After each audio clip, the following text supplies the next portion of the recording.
Adam Taxin with James Paolo, a very knowledgeable gun guy in Northeast Florida, who's a very conservative Catholic, so he's not a typical member of the religious right, just like I am not, even though I'm Jewish. He's Catholic. Religious right generally means Protestant.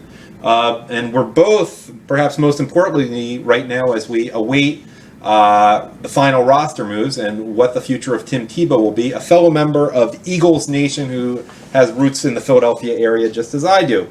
But maybe you want to say, first of all, hello, James. Hey, how you doing today, Adam? Good. Before we get on the topic of Trump and guns, anything you want to say about Tim Tebow, which is a hot topic right now? I'm just waiting. I don't know. I mean, it's just complete excitement. We'll see what happens. And if he's not the guy, he's not the guy. Overall, I'm just excited for this season to start. Yeah, I think he's clearly making it as the third quarterback. Yeah. Matt Barkley's shown nothing. He can at least be Tebow can be useful in short yardage situations near the goal line, which are increasingly important because of the change of the extra point rule.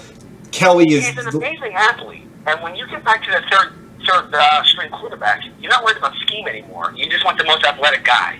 You're not looking for a good starting quarterback in your third string. The most athletic guy, and that's him. Yeah, you're probably not going to win the Super Bowl with your third string quarterback, realistically, unless you were. I guess the '99 Bucks came somewhat close with their run under Sean King, not the guy who pretended to be black with Black Lives Matter. You heard about that story, but the actual black guy out of Tulane who did have a nice run there as a rookie. But I think it's clear because Matt Barkley has shown nothing. Ironically, I'm putting together the clip. Charles Barkley was on WIP today. No relation to Matt Barkley, which is pretty obvious. He was praising the hell out of Tim Tebow. He loves him.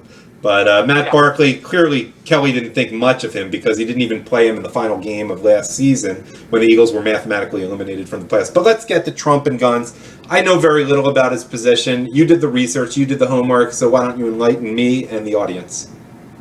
Yeah, well, the thing is, he's been extremely vague with guns, as he really has been with all topics. So I really had to go back and look for information. I had to go back to when he was thinking about running in 2000 to the Reform Party. He's never really been against the Second Amendment. He's never been against people legally owning firearms. So there are people saying that he is against guns and he's a big gun-grabbing liberal, and he's not. He's not against people owning firearms. He did say in 2000 that he opposed the purchase of assault weapons, and he has not clarified that yet. So there is a good chance he might bring back the assault weapons ban.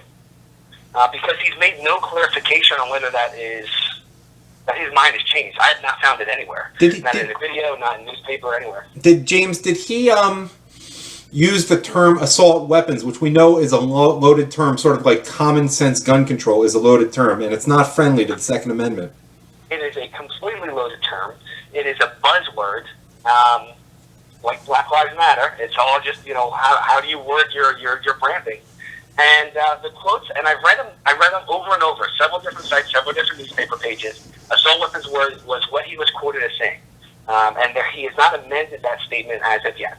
So if he's a politician, he might be amending them soon, but as of right now, I don't see anything. The other problem I see is that he wants longer waits for background checks. And he says within 72 hours, we should know if someone has any criminal background. And he went on about new technology, and he's right. We can actually find out if someone has a criminal background in under a minute. Usually you're looking at about 5 minutes for a background check. When people go and they do their background check, the information is punched in as per federal law for their 4473 form. And the people that actually do the paperwork that you're buying the guns from, whether it's your local gun shop or a big company, they have that information whether you are approved or denied right away. I mean, it's almost immediate. The only time it's not immediate is when there's a lot going on. Big firearm gun show in the state, or a couple of them.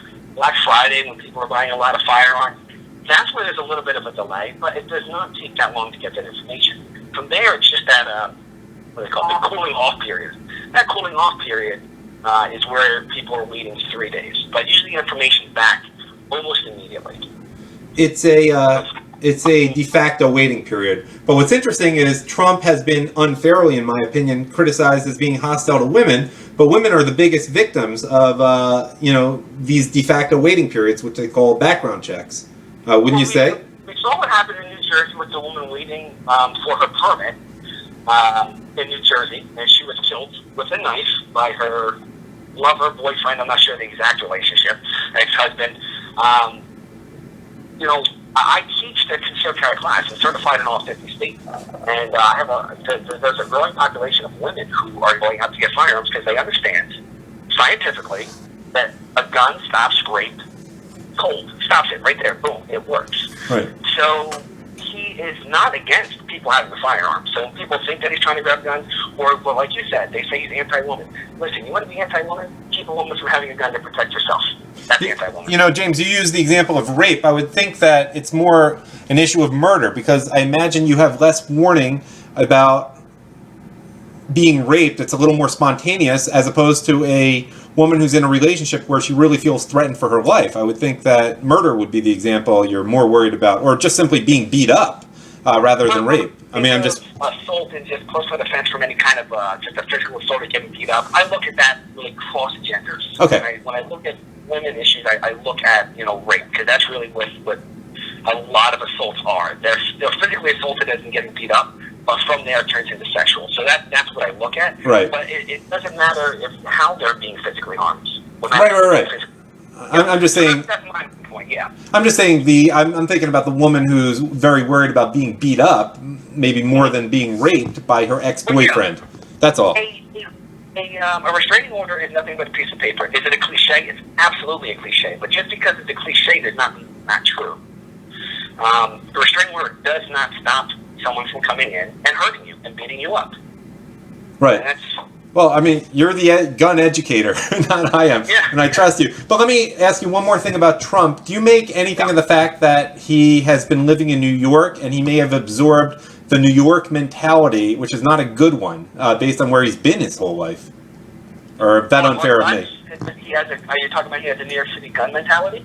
Well, you can't help but absorb the environment you're in. No, he's very much against what Bloomberg did when he was in office. Oh, he's spoken out against it. Trump has his permit for the state of New York, which is not easy to get, but he's got the law team to do it. He owns, they say, a couple guns, but from what I've researched, he has 3 different firearms. I only found one interview where actually spoke about what he had, but he has a 9mm SIG Model 229. He's got I'm sure the Model 38 Special Smith & Wesson, and he has an H&K 45, most probably a USP. So he has high-end guns, and they're not easy to get. So he really hasn't fallen into the mentality. He likes having guns. But, I mean, he's got the best security in the world, so it's not necessarily that he needs them, but he has them. He's got the permits. So, but that shows a certain appreciation for guns and a certain respect for the Second Amendment right there. Simply going to the trouble yourself to become educated and become decent at using them, even though you... He's an NRA member. He's a life member. Gotcha. A life member pays $1,000, so for him that's walking around money. He can, I hope he starts donating more because I'm an NRA member. They have the different memberships, but he is a member. So he's not anti-gun. No, not in any way is he anti-gun. I wouldn't say he's as pro-Second Amendment as a lot of... big firearm supporters are, but he's definitely not anti-gun. No, I mean, look, James, the whole point of this is we're covering an area that has not gotten a lot of coverage, and I really appreciate you're doing the research on it. I simply wanted to know about Trump and guns, and you're really answering the questions well. I don't want the wrong information going out there. Make a decision about what he feels about with assault weapons and background checks. That's fine, make that decision, but don't think he's a liberal gun grabber. I don't think he's going to pass any big gun restrictions. From what he said, but I don't think he's going to be pushing any more freedoms. Gotcha. So you would say he's acceptable, not great. Yeah, he's not my first guy, but at least in this area, I'm not against him. Great. Any final thoughts, James DePaolo?